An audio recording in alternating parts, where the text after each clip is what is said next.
Padahal kita tahu kematian itu haqqul yakin, semua bakal mati. Kalau ada yang boleh kekal, itu Nabi Muhammad sallallahu alaihi wasallam. Karena di saat sakaratul maut Allah tawarkan melalui malaikatul maut, mau kekal di dunia atau mau ambil wafat, pilih yang mana? Rasulullah SAW, karena sudah selesai tugasnya, sudah selesai dakwahnya, sudah sempurnakan agamanya, dia tidak mau milih hidup, malah dia justru berkata, Ar-Rafiq al-A'la, Ar-Rafiq al-A'la, saya ingin bertemu Allah. Sudah buat apa lagi saya hidup di dunia ini? Makanya Rasulullah SAW bersabda, Man ahabba liqa' Allah, ahabba Allahu liqa'ah. Barang siapa yang mencintai bertemu Allah, Allah juga cinta dan sayang bertemu dengan kita.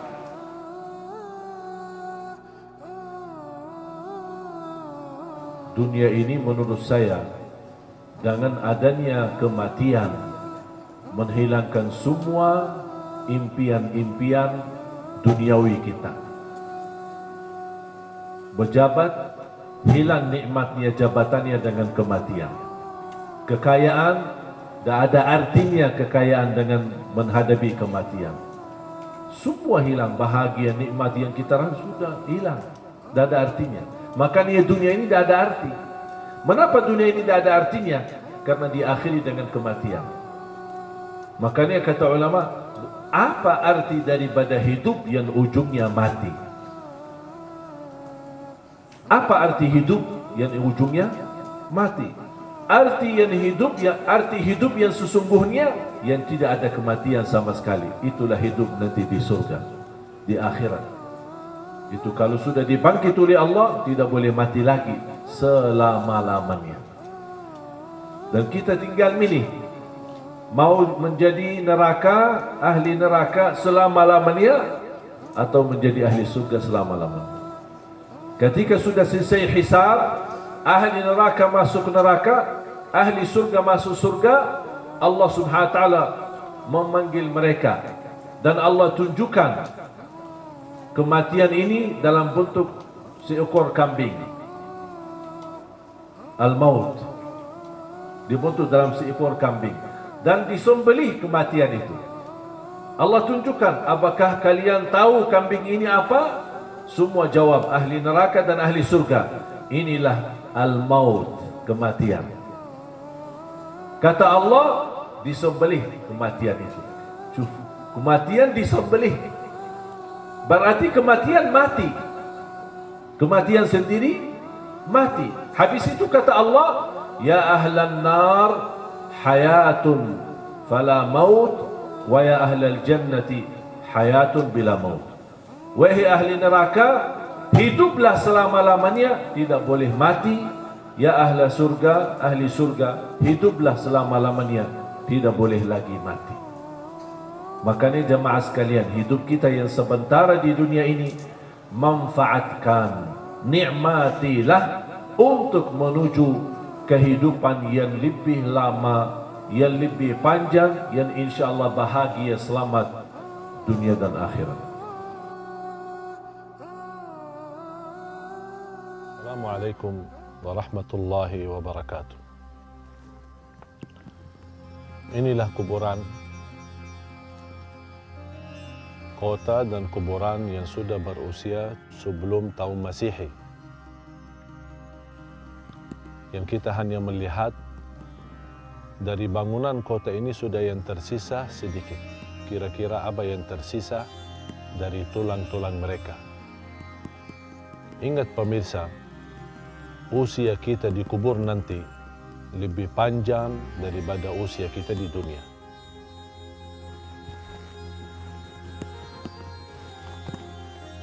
Ingat mati sebenarnya sebuah amalan yang menyadarkan kita.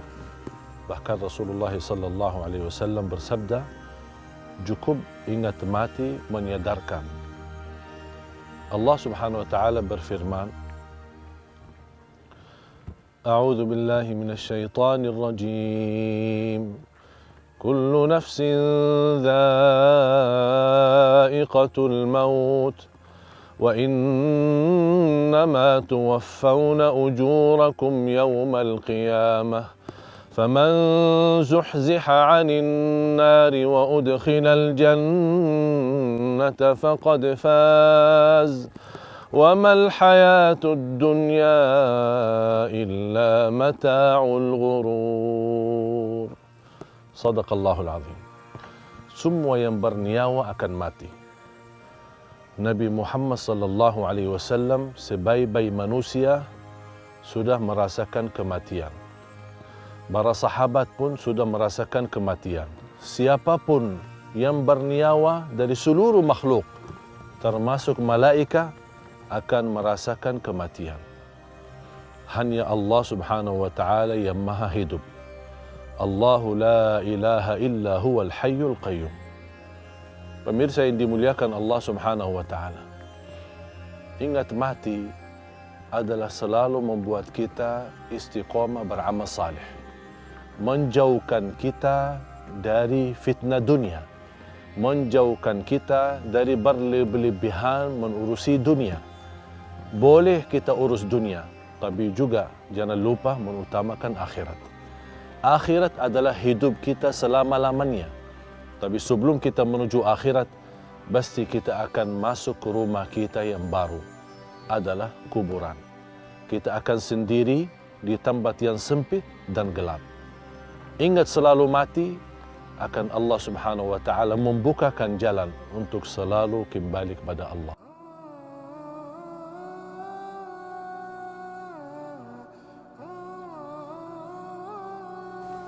Dan kematian kita cuma sekali. Tidak akan mati lagi.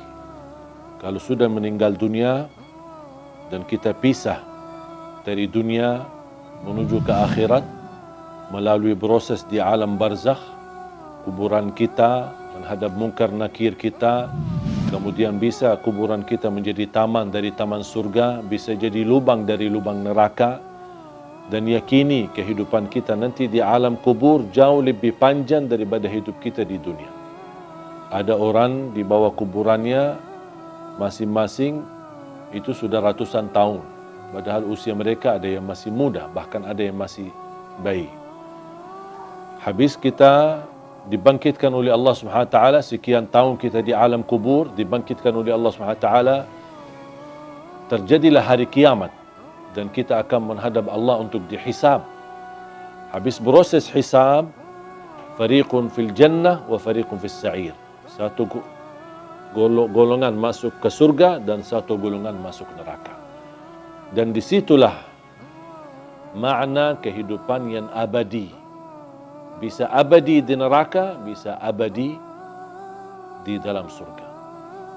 Kita sebagai orang beriman sudah dijaminkan kita tidak akan dikekalkan. Bagi orang yang berdosa dan bermaksiat tidak akan dikekalkan di neraka Jahannam selama dia membawa kalimat la ilaha illallah. Man qala la ilaha illallah khalisan min qalbi harramahu Allahu 'alan nar.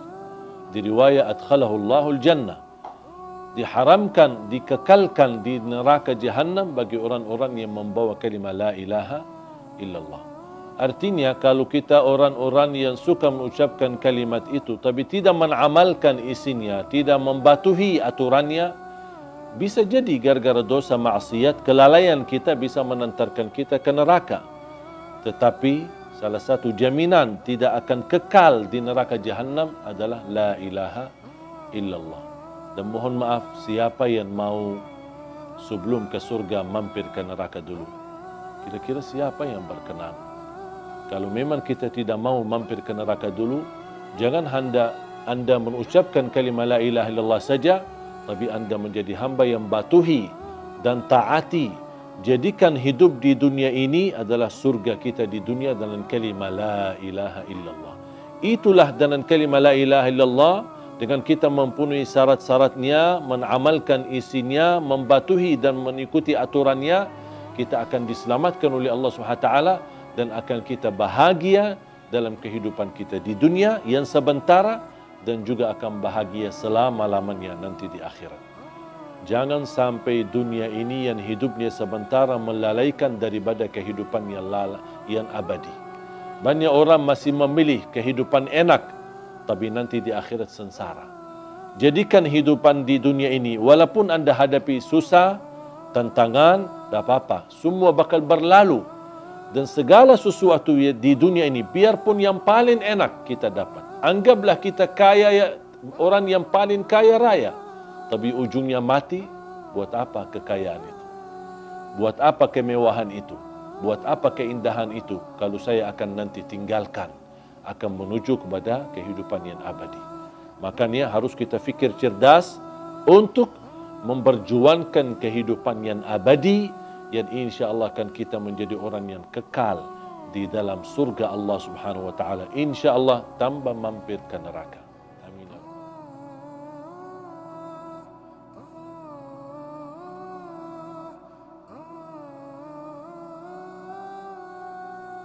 Bismika Rabbi wada'tu jambi wa bika arfa'hu fa in amsakta nafsi farhamha. Ketika saya baca fa in amsakta nafsi farhamha, saya bisa merasakan ketika Allah wafatkan saya malam itu, dan saya sangat memohon rahmatilah aku ya Allah ketika saya sendirian saat dimandikan, saat saya sendirian saat saya dikuburkan, saya sendirian saat disalati, saya sendirian saat dihisab, saya sendirian saat menghadapi munkar nakir, saya sendirian saat mereka mengucapkan man rabbuka, ma dinuka, man nabiyuka. Kalau bukan rahmatmu ya Allah, saya tidak akan bisa apa-apa. Saya tidak bisa nyaman, saya tidak bisa selamat, saya tidak bisa bahagia. Bagaimana kuburan yang sempit dan gelap bisa menjadi kun fayakun rawdatum min riyadil jannah, taman dari taman surga. Bahkan Allah tunjukkan posisi kita di surga. Makanya seorang hamba yang bisa melihat posisinya di surga, dia berteriak, ya Allah, aqimis sa'ah, segerakanlah datangnya hari kiamat. Sebaliknya orang-orang yang na'udzubillah, ketika disempitkan kuburannya, bertambah gelap, bertambah hitam, belum lagi turun azab, ditunjukkan posisinya di neraka di sampingnya, dan dia berteriak, ya Allah, la tuqimis sa'ah, janganlah terjadi hari kiamat. Sudah aku disiksa di sini, sudah cukup. Apalagi akan disiksa nanti di hari kiamat. Makanya ketika saya baca Bismika Rabbi wada'tu jambi wa bika arfa'hu fa in amsakta nafsi, ya Allah, kalau memang nyawaku malam ini dipertahankan, rahmatilah ya Allah, karena prosesnya panjang.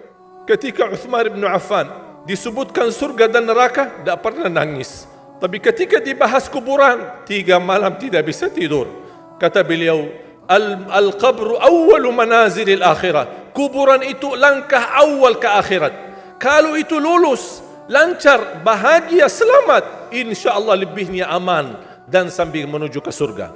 Tapi kalau kuburannya menderita, menjadi tersiksa, menjadi pahit dan tidak bisa nyaman, tidak akan bisa nyaman lebihnya dan selanjutnya. Na'udzubillah min zalik. Wa in arsaltaha ya Allah, kalau memang kami di malam ini masih ditetapkan, masih punya umur dan dilepaskan nyawa kami, kami masih diizinkan untuk beraktivitas dan beribadah, mendekatkan diri kami kepadamu ya Allah.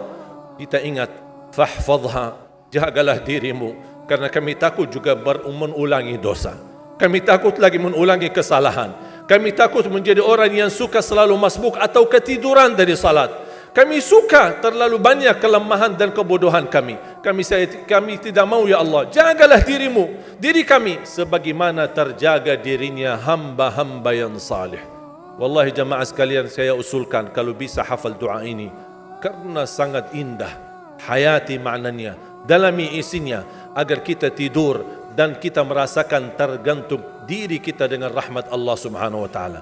Kalau memang mati malam itu, kita insya Allah dirahmati Allah. Kalau kita masih punya umur, mudah-mudahan kita terjaga untuk bisa menjadi sebagaimana hamba-hamba yang salih. Jamaah sekalian, kematian itu jauh lebih dekat daripada titik nafas kita setiap hari. Bahagialah seorang yang bisa sisahkan amalannya, yang bisa membuka buku amalannya walaupun dia mati, tapi terus disalurkan pahala. Sedekah jariahnya tidak terputus.